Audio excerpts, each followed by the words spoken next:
So the other day I was watching a video from StoryGrid, which is a really great book and YouTube channel and podcast, and they talked about the importance of the single audience member.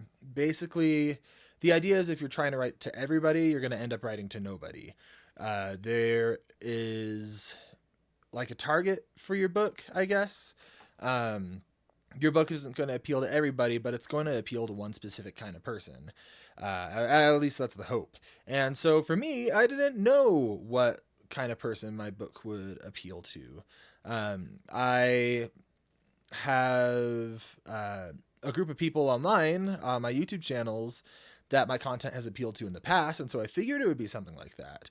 But I ended up taking my entire book and putting it into something that generated a persona for me based off of who it anticipated would most resonate with my book. So I can get an idea of the kind of genre of person. Sounds like a weird thing to say. Type of person is more natural, I guess. But yeah, get an idea of the type of person that might be interested in my content and in my book. And I was surprised. I'm trying to figure out what to do with it. Let me read it off to you.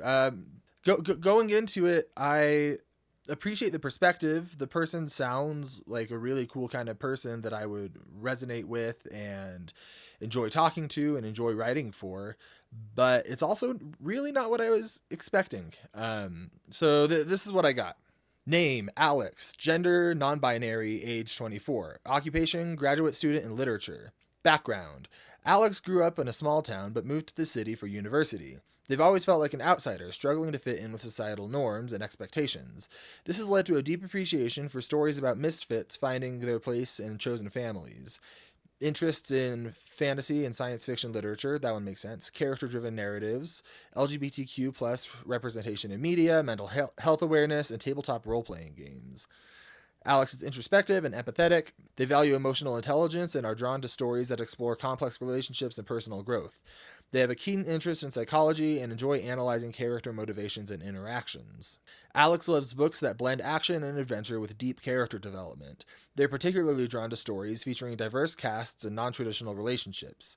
They appreciate narratives that don't shy away from difficult topics like mental health struggles, trauma, and personal identity. What they're looking for in a book is strong character arcs and personal growth, exploration of the themes like redemption, self-acceptance, and found family, LGBTQ plus representation that feels natural and integral to the story, a blend of action, adventure, and quieter character-focused moments, morally complex situations and characters, unique magic system or fantasy elements, challenges societal norms, and pro-deconstruction, like religious deconstruction, I think. And yeah, that's surprising. But as I look at that, and then look at it with my book, it lines up really well. I just never would have thought of it. And I know a few people who are really similar to that. And so I guess what I'm trying to do is figure out where's the line between writing to a specific person and pandering to an audience. Does that make sense?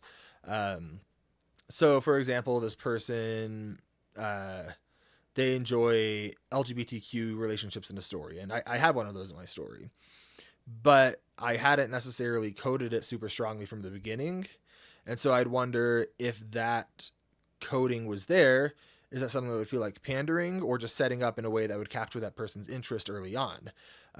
Because you're writing for yourself in the sense that you love it, but you don't want to write for yourself as the audience necessarily, I don't think. You want to write for the single audience member. And so I guess that's what I'm trying to figure out.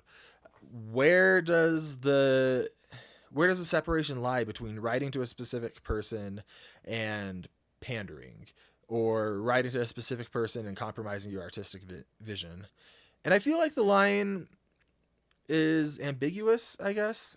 I don't know. Like, I wish I had something concrete to share, but I'm just left a little stumped because, like I said, that profile resonates a lot. I could see how someone like that would like my story. I think it's a good story. I think that it would appeal to someone like that. I don't know how writing to that person looks.